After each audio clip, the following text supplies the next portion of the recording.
ഇന്ന് നമ്മൾ ചെയ്യാൻ പോകുന്ന വീഡിയോ മർമ്മത്തെക്കുറിച്ചാണ്. ഉച്ചിമർമ്മം. ആകാശവും ഭൂമിയും സാക്ഷി, തമ്പുരാൻ തുണയ്ക്ക് ഗുരുവേ ശരണം, മാതാപിതാക്കന്മാരെ ശരണം.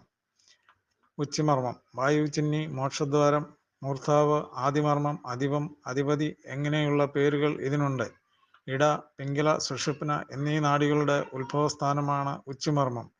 യോഗവിദ്യയിലെ സഹസ്രാരപത്മവും ഈ സ്ഥാനത്താണ്. സുഷുപ്ന ശീർഷകവും ജീവന്റെ കേന്ദ്രസ്ഥാനവും ഇവിടെയാണ്. ഹൃദയപ്രവർത്തനങ്ങൾ, ശ്വാസോച്ഛ്വാസം എന്നിവയോട് ബന്ധപ്പെട്ടിരിക്കുന്ന ശരീരത്തിൻ്റെ എല്ലാ പ്രവർത്തനങ്ങളുടെയും പ്രേരകബോധക സ്ഥാനവുമാണ് മർമ്മസ്ഥാനം. തലകോശത്തിൽ ഒത്ത നടുവിൽ നേർച്ചുഴിയിൽ വായു ചിഹ്നി എന്ന മർമ്മം.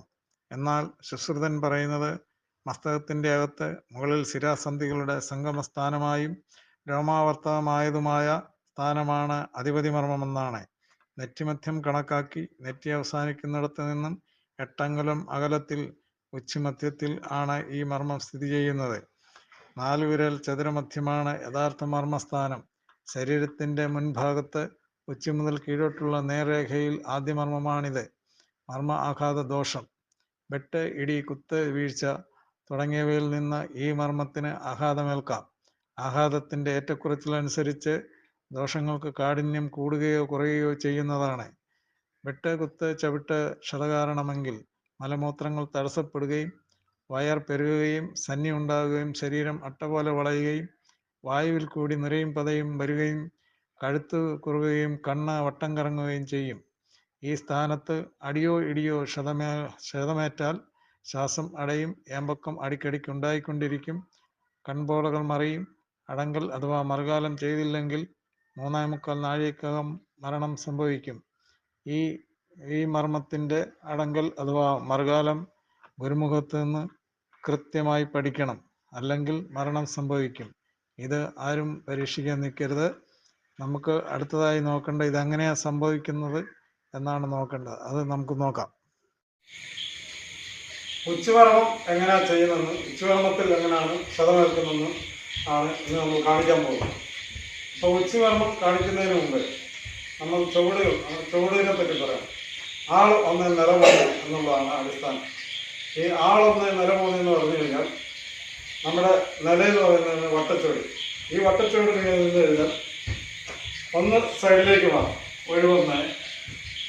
പിന്നെന്ന് പറഞ്ഞു കഴിഞ്ഞാൽ ഈ സൈഡിലേക്ക് മാറും, ഒഴിവ് 2, ഈ സൈഡിലേക്ക് ഒഴിവെടുക്കുക.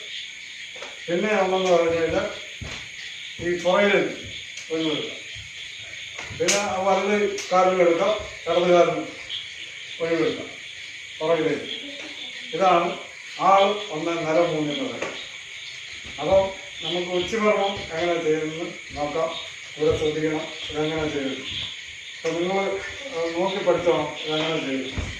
ഒന്ന്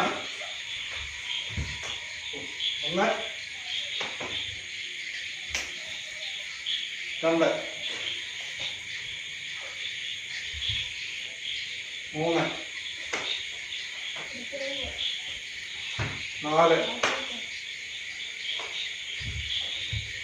5 6.